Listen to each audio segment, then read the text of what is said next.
Good morning, everyone. I am Rodrigo Maia, Global Consultant at IBRI, Brazilian Institute of Investor Relations.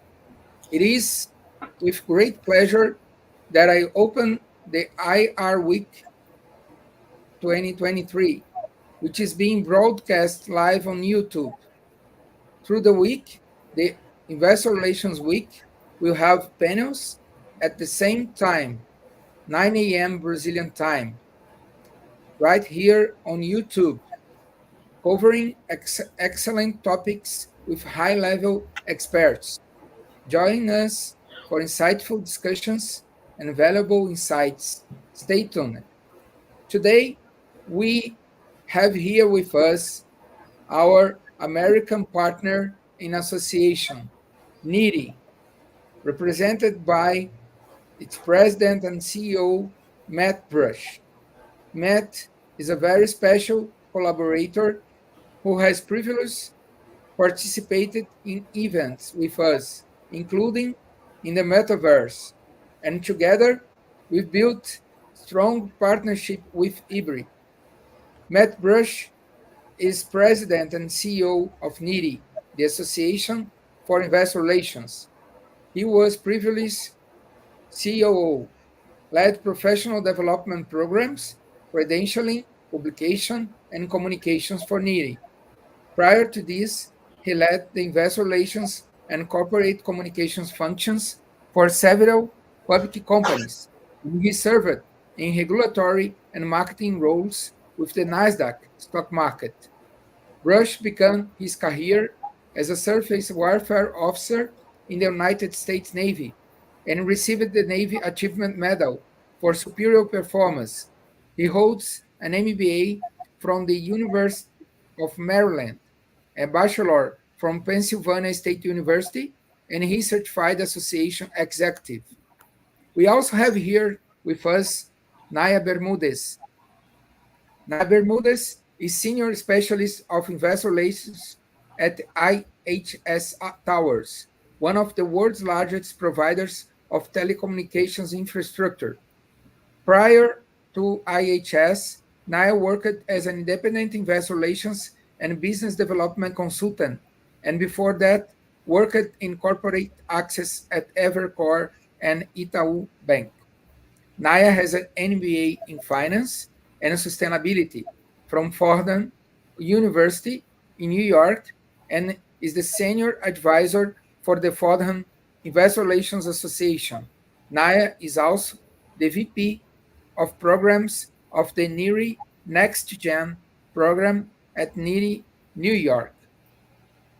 Thank you, everyone, tuning in, and let's make this week of investor relations a great success. Today's panel focuses on the perspective and strategic challenges for investor relations professionals in 24.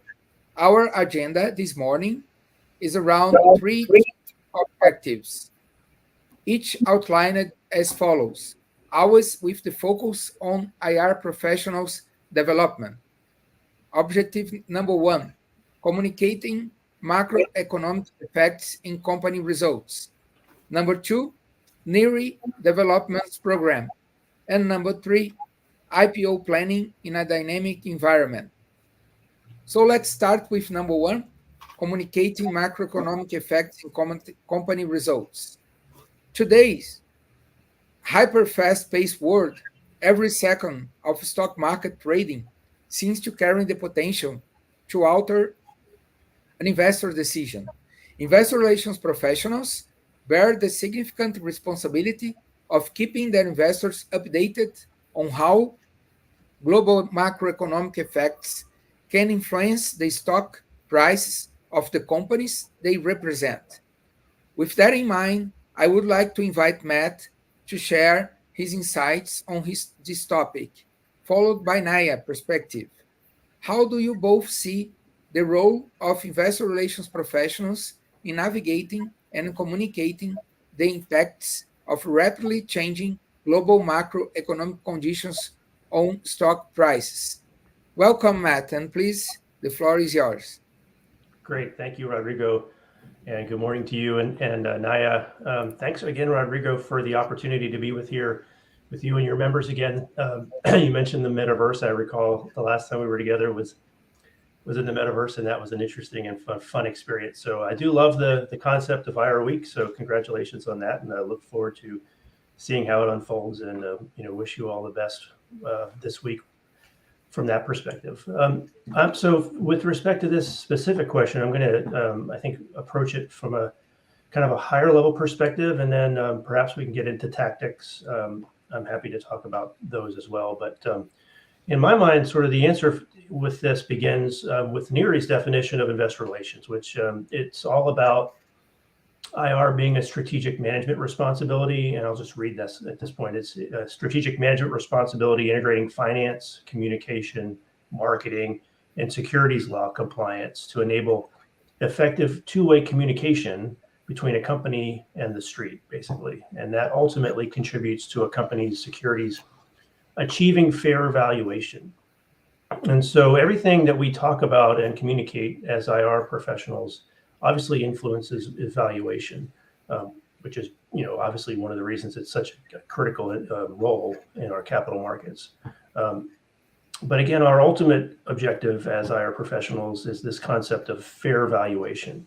So that said, one of the important things I learned early on in my IR career was while you have to know the various ways that the street values your stock, you and your management team, you'll effectively lose credibility if you publicly obsess about your stock price. If you're constantly complaining about it and talking about how unfair the valuation is, you will definitely lose credibility there. So it's the street views its job as valuation, not your job, right? So that's an important thing to remember. So it seems probably pretty basic, but it's important to remember that your job is to provide as much information as you can to permit the street to create that fair valuation or that valuation accurately, and ultimately, lead to over time will lead to fair valuation. So one key to success is in making sure that you're in the right the sort of internal informational loops that you need to be in, so that you're privy to know everything that you need to know to be able to communicate accurately to the street during, at all times, but as important as anything during times of rapidly, as you mentioned in your question here, during times of rapidly changing global macroeconomic conditions. I also believe that IROs are most effective in their jobs when they're viewed as trusted strategic advisors, both internally and externally. And so over the past several years, NERI has convened on a number of occasions a variety of IR thought leaders to join us in what we called our think tanks. And these were small groups that considered, a variety of issues related to investor relations. And the first think tank that we did was really on the future of investor relations. We did that in 2019 on during that year of NERI's 50th anniversary. We had spent a lot of time that year thinking about, the past 50 years, but we wanted to make sure we didn't lose sight of the next 50 years. So we convened this think tank on the future of investor relations. And really the group concluded that in order for our profession to become trusted strategic advisors to the board, to the C-suite, to the street, that we have to have a variety of knowledge, skills, and experiences. And these include, and I'll read these. These were from the findings of that first think tank report. These include business acumen with a big picture view of all functional areas, strategic foresight around long-term results and trends, global economics and geopolitical knowledge, operational experience and industry-specific knowledge of how to measure and interpret progress toward corporate goals, regulatory affairs knowledge, understanding how the investment community is evolving and understanding market structure. You have to have an expert level of ability to communicate, and you have to have integrity and emotional intelligence. So back to your original question, based on this list that we just went through, it's clear to me that being successful really requires more than simply conveying information, right? So to be effective interacting with the street, our professionals really need to have this sort of higher level order understanding of both internal and external issues. And some introspection for each of us is probably the next step in order to get to that next level. So that again, like I said, that's a pretty high level overview. I'm happy to talk about specific tactics, but at this point, I'd like to pass it over to Naya so that I'm not dominating the discussion here. So Naya, over to you. Thank you, Matt, and thank you, Rodrigo. Opening a parenthesis, I just want to thank you both for the opportunity to share the floor with you. It's unique because I am a member of IBRI at the International Development Committee, and I'm also a member of NIRI. So it's such a great pleasure being here and being able to collaborate and bridge the both associations. Closing that parenthesis, I think I will start by taking a little bit of what you said, Matt, as investor relations acting as advisors to the business. And not only we are responsible, we have we act as key players in communicating the company's strategy to the street, but also reporting back into the management, into the company about street's sentiment, perception, and valuation, right? As you said, the company and management aren't responsible for valuing the firm. They have to provide the information, material information, so that the street can do that job. And you also mentioned about a few tactics or cases that we can use to illuminate here our thoughts in the question of like communicating the macro to the street and how that possibly impacts the stock price. And I think that equally important to communicating, it's the decision made behind doors or before, if you will, that information or that decision is communicated. So it sits with management, it sits with the board of directors, and that's where you see the role of investor relations being even more mission critical, because it's not only about how you are going to tell the market the effects of high interest rates or inflation or even the most common and directionally correlated to stock price, for example, like level of employment or unemployment, or if you talk about GDP growth or retail sales, all those things that tend to impact the market in general will have a directionally correlated impact on the stock. But there are ways in which you can mitigate the impact or prepare the street to understand how the impact, how that or those effects or those factors will impact the stock. And a few handy tactics that I believe investor relations should use. First is transparency. So you can hide or you can mask real impacts of the macro on your results. So if the impacts are negative, communicate the negative, but also communicate how the company has decided to navigate that moment of volatility. And I specifically chose the more pessimistic because we are undergoing globally a volatile environment, probably a recession, who knows. But in times like the ones we are experiencing, investors are looking at the investor relations and management abroad as sound decision makers to understand how the company will navigate moments of stress, moment of high pressure on the stock, moment of market volatility. But also it's to not only to be transparent, but to try and help the investor understand. And I don't know if you both are going to agree with me. Investors aren't experts necessarily on your industry or on the metrics you report.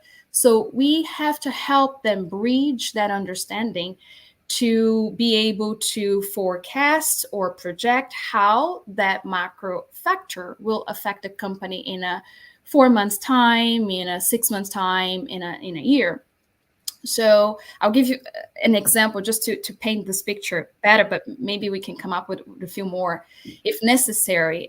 In global companies, especially the ones from Brazil operating in global markets, or like IHS also that operate in global markets, FX reset or the volatility of the foreign exchange system has direct impacts on our stock and our company results. But companies use a way of communicating their results by where they show, for example, the reported impacts on revenue and EBITDA and cash, but they can also show the results without that impact. So, I mean, I'm not telling any news here. All companies that operate globally, they are going to show in some ways how foreign exchange impact their results, and how without the effect of foreign exchange, the results would have been perceived. Because as we broadly know, the FX environment has a tendency to mask real performance. And so if you are able to articulate accurately how the company has decided to weather that storm, and not only necessarily for the negative, there are many instances in when a foreign currency appreciates against the dollar. And so it appears that the results are better than they actually are. It goes both ways. But I think, if we were to wrap up in three major key buzzwords, communicating not only macro effects, but everything, internal decisions and other non-macro catalysts, are based in transparency and strategy, and picking the right way with the right metrics to communicate and help the investor navigate that journey, and giving them tools that they can measure consistently, quarter over quarter, year over year, so they can understand the transition from for example, in an inflationary period and the pressures that the company and the stock will suffer, towards a moment of relief or recoup or more tailwinds. If that Great. makes sense. Yes, Naya, perfect. Well, I will agree with you. We here from Brazil, we see this global macroeconomics in a kind of different way, because we are emerging markets. I know that in terms of planning, the investor relations is completely the same, and this is very unique, because I know from the companies that I used to work for, you have two different ways to sometimes look at the same FX event, for example. Because if your revenue is coming from Brazil, okay, so it's a one way. And if your revenue is coming from US, it's completely different. So you have to put everything together. But I think the most important is, like Matt and you mentioned, about the let's say, I'm really giving the investor the right perspective about the company, and he will make the valuation, and he will, it will be a fair valuation. This is very important, because in the end, one thing that's very important for the investor, it's to perceive from the management the trust, and that will reduce volatility in the stock, and every moment, every event that we go. So this is very special. Something that I've been reading in many textbooks, and also in my life experience, is that because when you go to talk to the capital markets in such a high volatility environment, the more you create this credibility in the market, and you reduce the volatility,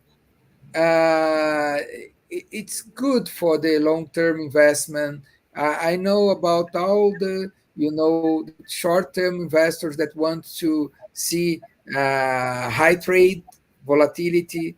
Okay, but when you think about our, our job, our experience, and what we need to do with investors, that's why it's important what you mentioned, and also Matt, because I think we have here the main target to deliver what really the company is producing, is selling, and looking very closely to the external environment. Okay, so thank you both for your high value insights, and think about this, and that's our main target in this investor relations week, is thinking about the development of the investor relations professional, and thinking about this, I've observed impressive toolkits that Neri provides to his associates to support investor relations professionals at different stages of their careers. So I would ask Naya and Matt to talk and elaborate about how Neri is actively contributing to the development of the associates, like the Next Gen program and Rising Leaders Under 40 and others. So, Naya, please, thank you for your insights. Sure. I don't know if I was wrong, but I saw Matt wanting to chime in with a little piece. Was that right, Matt? I know every time you speak, you share something valuable. I wanted to give you an opportunity to. Well, thank you, Naya. So I just wanted to round out that last discussion. So we talk about this scenario that we were just discussing all the time in professional development programs in our magazine and such. And I mean, I can just tell you what I've heard, and what I saw when I was doing investor relations. I mean, build just more sort of tactically, build your own model, right? Try and understand the street's models, and remember that the street is looking forward, not backwards, right? So think about the assumptions they build into their models.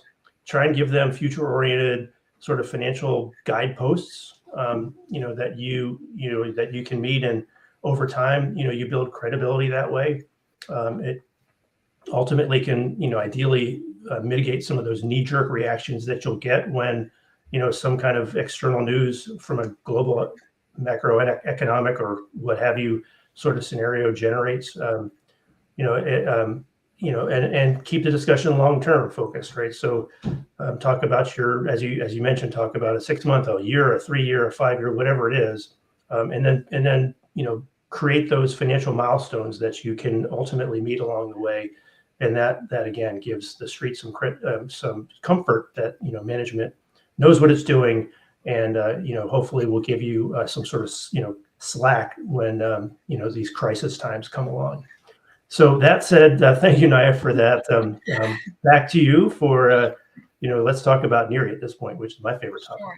Wisely said. Thank you, Matt. So talking a little bit about talent development in investor relations, and that is a cause dear and near to my heart. And it's in fact how I got to meet the both of you, and you both have been great supporters of the work that I try to do to reveal the investor relations as a profession to younger professionals, usually those graduating from business school, usually those who have had some level of exposure to working in corporate, not necessarily banking. And through that journey, or that discovery, or that mission, if you will, I was able to initiate an association at Fordham, where I recently graduated, focusing investor relations and focusing preparing and developing talent to sit in the many teams that are going to emerge hopefully soon as companies become public, as companies, tenured professionals move on. And we were speaking, as we prepped for this call, this scarcity of IR professionals in the industry at large, not only in the US, but globally, and how do we fix that problem? So Fordham Investor Relations Association started with that in mind. And recently, just after I graduated, NERI New York, the chapter I'm a member in the state level, in addition to being a member of NERI National, invited me to be a part of what we call fondly the next generation. That's why the name Next Gen, which focus precisely on professionals in IR who have a career spanning anywhere from 1 to 5 years. They're not necessarily young in age, but they are young to the profession. So our goal is to help them develop their career through the journey from being a junior analyst, associates, to becoming senior leaders in investor relations. And the reason I think this is an important cause to stand behind is because historically, and still is the case, investor relations is not a profession you wake up or you get out of school and say, oh, I'm going to become an investor relations professional. You are tailored to look at that as an opportunity after you've experienced, a career in equity research or investment banking, or even internally to the organization as financial reporting and control, financial planning. So it's not something you can just walk out of or naturally work out of undergrad or grad school and start a career. And our proposition is to how do we open a second or third avenue to make it possible. And to me, to us, to NERI Next Gen specifically, a way to do it is to train that workforce in-house as they come into the public companies, as they sit next to tenured leaders in IR agencies. We know that obviously finance skills are key to delivering this job. So as Matt just said, like, you have to know how to model, you have to know how to model against the street, you have to know how to communicate your financial metrics. But finance is not the only important skill in this job. You have to know how to be a good communicator, a good storyteller. You have to know how to be a leader, both to the outside, to the street, but also to your management, because you are going to act as their advisor. In that perspective, our goal going forward and to the next 10 years of current Next Geners is to try and develop those skills. How do you become a true crisp communicator, equity storyteller? How do you become comfortable in a room with prospect clients, prospect investors? How do you become comfortable in a room with board members and senior management? And how do you learn the technical skills as well, which the NERI platform and now the IBRI platform as well provide a plethora of information and training and certification to make sure technically you can come up to that bar, right? And then we also provide the social environment that can bring these people to fruition. So NERI Next Gen is based in 3 pillars. One is like belonging and community. When the program, as we call, was created 5 years ago by the hands of Mary Kate McGilly and Deb Wasser and other great leaders in IR who are my colleagues here at NERI Next Gen NERI New York, they had in mind that because the tenured professionals in IR at that time were sitting in their seats for like 10, 20 years, and they wanted to be in the room talking about higher level topics. And those who weren't that experience didn't really have a forum where they could ask questions, they could be uncomfortable. And so we created this group that's more of a power of peership. People who are really encouraged and welcome to share their thoughts, ask what we call the basic questions so they can learn from that. And we also provide a social environment where we teach people how to create meaningful connections through networking, which is not my favorite word, but it's important nonetheless. And how do we offer mentoring from senior leadership so that they can navigate that journey and achieve success as a senior leader in IR? I'm going to pause here because I'm so passionate on the topic that I can keep going on and on. But I'll give the word to Matt so he can talk a little bit more about the programs we have at the national level. Oh, great. Well, thanks, Nat. And thank you for your passion about IBRI Next Gen and the next generation of investor relations professionals. And, that's a popular program, and it's because of dedicated volunteers like you and others. And you mentioned Deb Wasser and Mary Kate. And, so we appreciate everything that you all do. That's a popular program. I think several other chapters, as well as New York, have some variation of that as well. And so I know that's creating that next, sort of pipeline of next investor relations professionals, and appreciate all the work there. At the national level, we do also have some initiatives that, that's creating this quote pipeline of new IR professionals.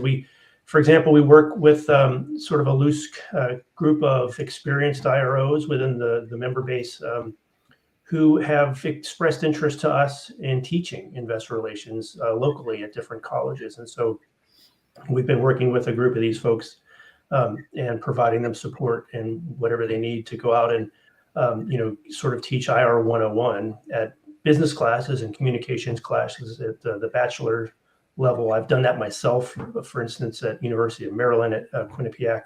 And over the course of this last 12 or so months, I think we've probably seen, I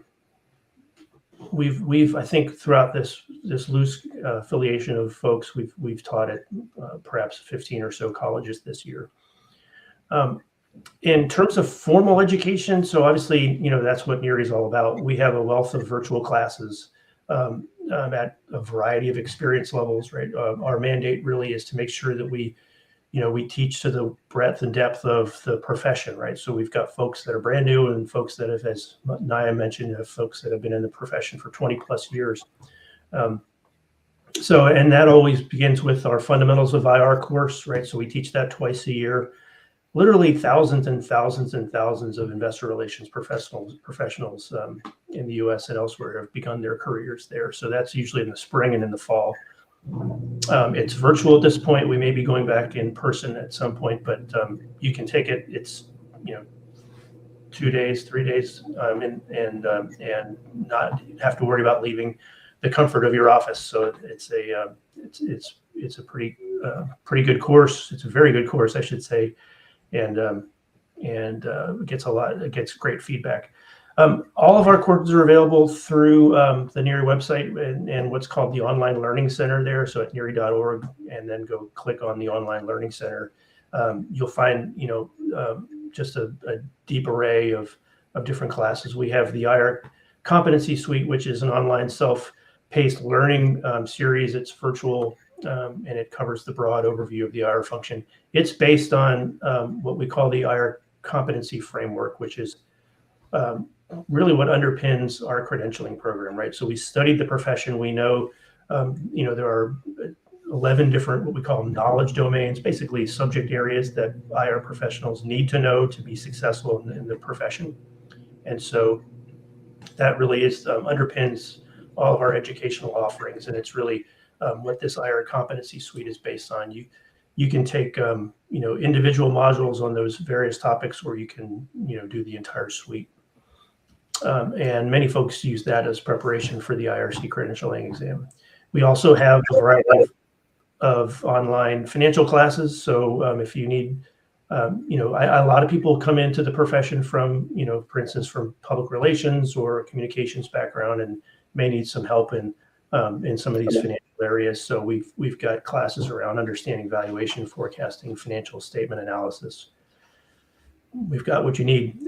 We've also got many webinars every year, and of course, I'd be remiss if I didn't mention the IBRI annual conference, which is 2 days, 2+ days of deep professional development training and networking. Our next event will be in June 11th through the 14th at the beautiful Marriott Marquis in San Francisco.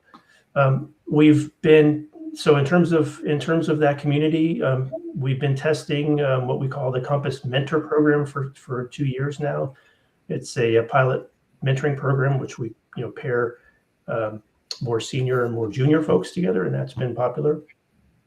And And Rodrigo, you mentioned Rising Leaders. So 5 years ago, again, when IBRI celebrated its 50th anniversary, we launched this program where we honor up-and-coming, sort of quote, up-and-coming investor relations professionals. And so that's called our Rising Leaders Under 40 program. It recognizes those folks that are relatively new and have made, contributions to their companies and the profession. And it's always fun to celebrate those folks at our annual conference every year. And I'll end it with our Developing Leaders Roundtable. So we've got something that's been very popular at IBRI called the Senior Roundtable for folks that have been in the profession 10 years or more. And so this idea was to create something similar for folks that haven't really met that 10-year mark yet. So we've developed the Developing Leaders Roundtable, which is a community of IBRI members that are relatively new and aren't yet eligible to join that Senior Roundtable. I'll end it there, and happy to take questions, or Rodrigo, and you may want to have a discussion about some of the things that IBRI offers. Thank you, Matt. Thank you, Naya.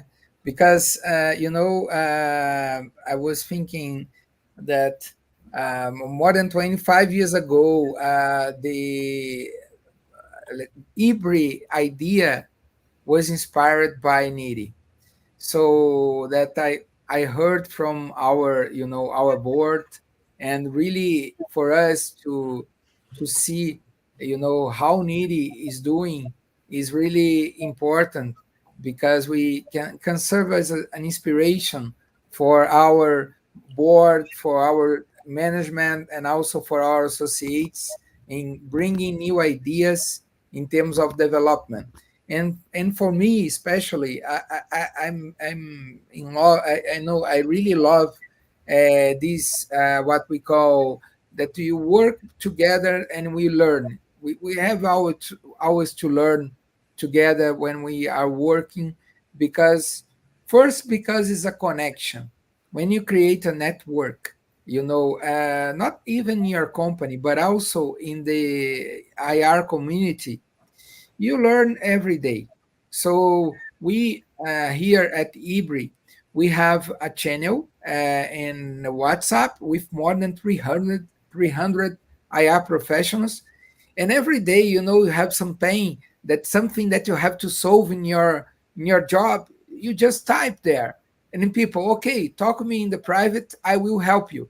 And this is really how to learn life, And that's why we really appreciate this connection that we have. And also at IBRI, we have, this mission to contribute with the education of investor relations professionals. So with this commitment, we support professionals in all the journey, providing continuous learning opportunities in all the stages. So that's why I mentioned, I really like the next gen, that would be the beginning, and under 40. For many people here in Brazil, under 40, it's sometimes someone already experienced.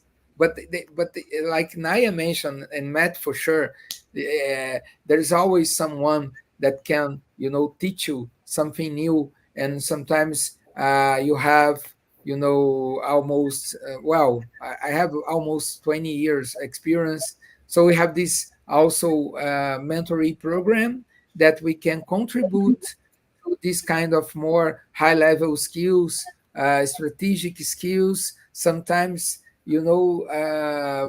experience that you have only after you have been through it, nothing on the textbooks.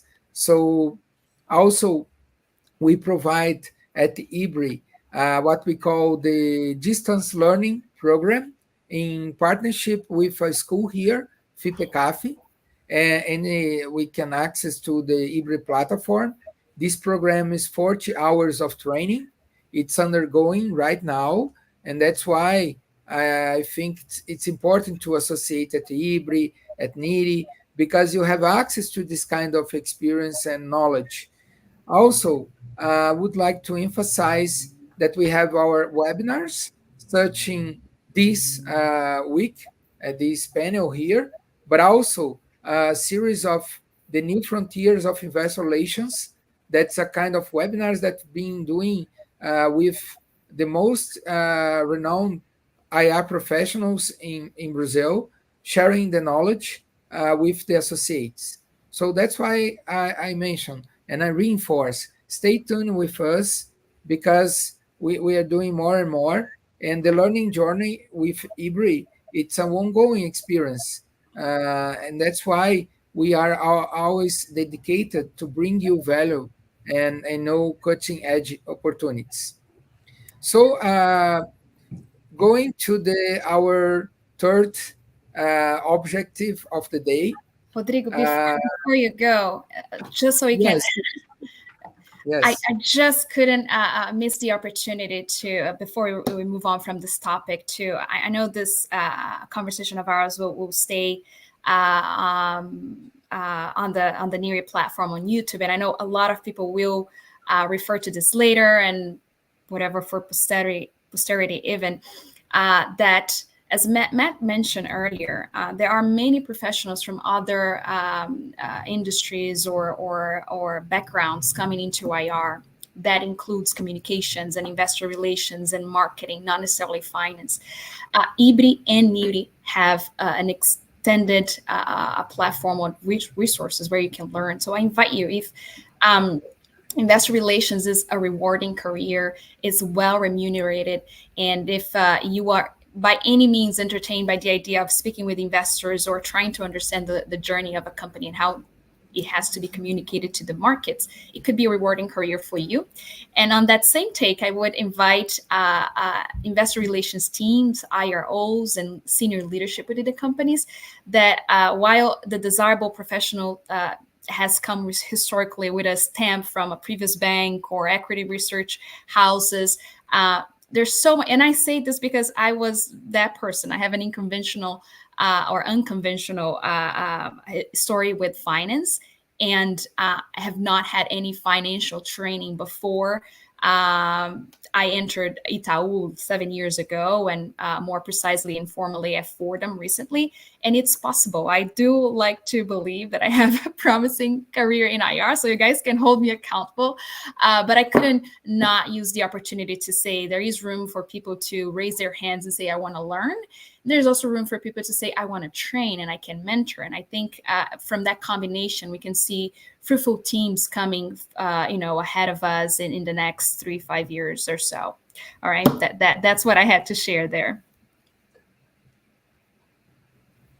Thank you, Naya. Great. Well, I agree with you, and I think even in Brazil, it's really, let's say, today.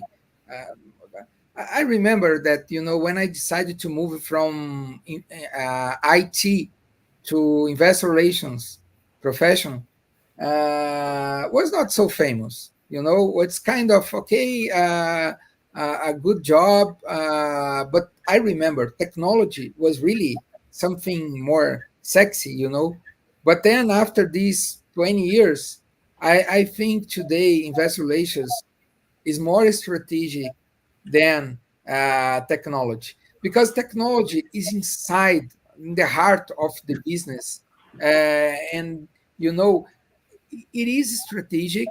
But when you think about what you can do that a robot cannot do, for sure is investor relations. And if you tell me, and if you think about your job 20 years ago in IT, probably is replaced for some kind of code or robot, something, because inside technology is always changing. But the essence of investor relations, which is to add value to the investors, add value to the company that you work for, it's really something that I think robot will never replace. And that's why this job is so important. So thank you both for the insights. And going to our next question, an objective. I was thinking something before in our initial thoughts here, and also receiving feedbacks from our associates. something that probably going to happen, and I believe it will happen next year. It is the IPOs in Brazil will come back after a long winter. We think we're gonna see more confidence in the market to return to the IPOs. And thinking about everything that we are talking today here, education, development. My main point here is, given the dynamic nature of our environment today, how an investor relation professional can be prepared, can plan this sophisticated knowledge that we need to receive, and to learn, to, let's say, convince the investor community that our future IPO will be a success. Our storytelling, the narrative is connected with the strategy of the company. And I have to mention, because it's also very common in Brazil, a new material factor is in place in all these IPOs, the ESG, the three letters, environmental, social, and governance. How we can insert in the heart of investor relations strategy to have success. We know that in the stage that the company needs much more information than in a regular session with investors. And I will recall here a recent webinar that we had from a very important investor in Brazil that used to be also a sell-side analyst. And he mentioned, for me, an investor relation professional must be very different when we are at this IPO moment. It's really different when the business as usual conversation, because we're going to need much more information. It's a kind of due diligence. We have to know everything, all the risks, opportunities, because there will be, let's say, a material decision to make.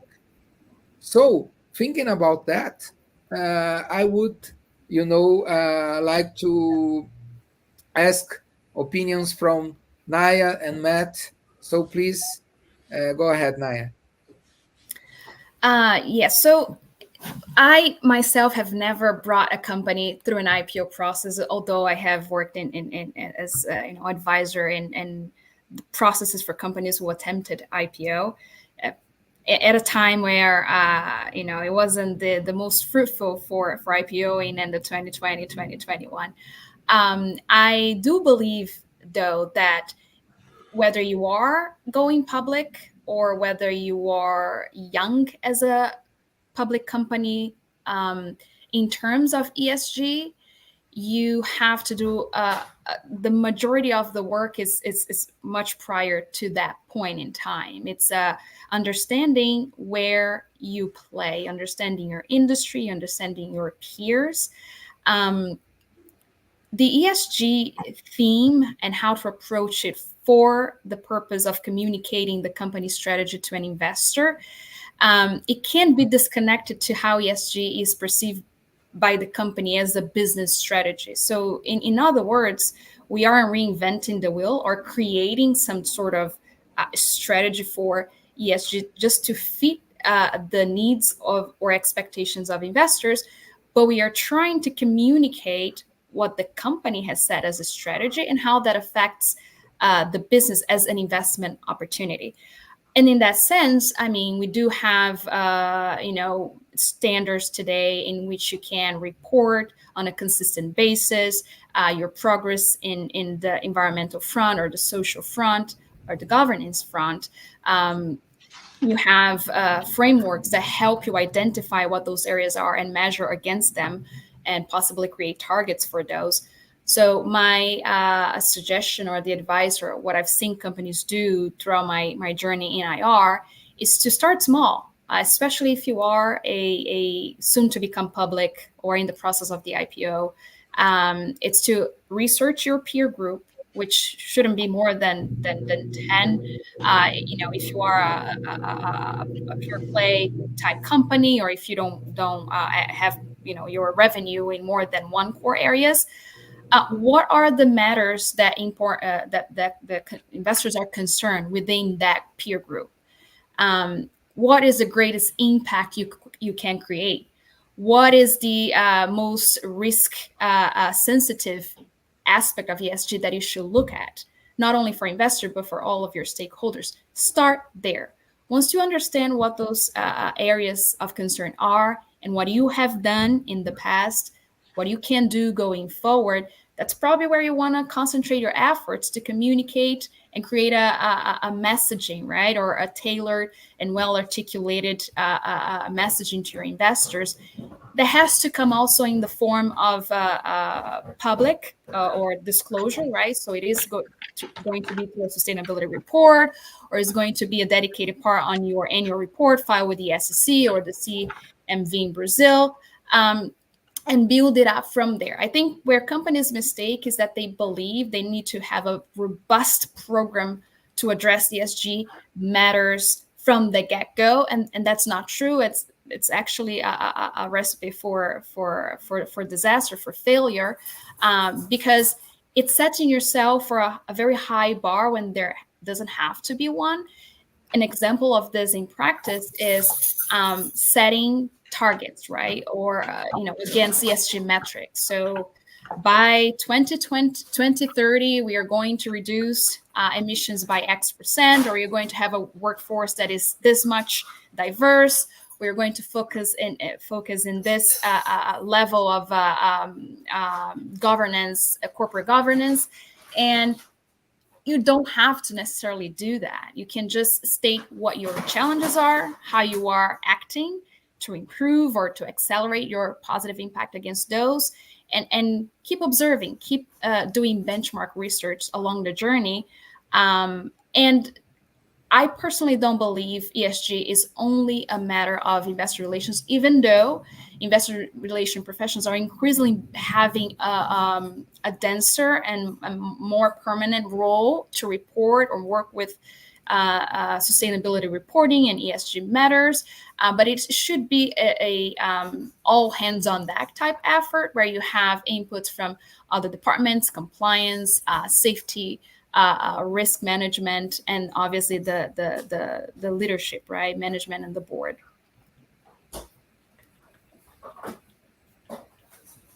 Over to you, Matt. Yeah, thank you. That's a good summary.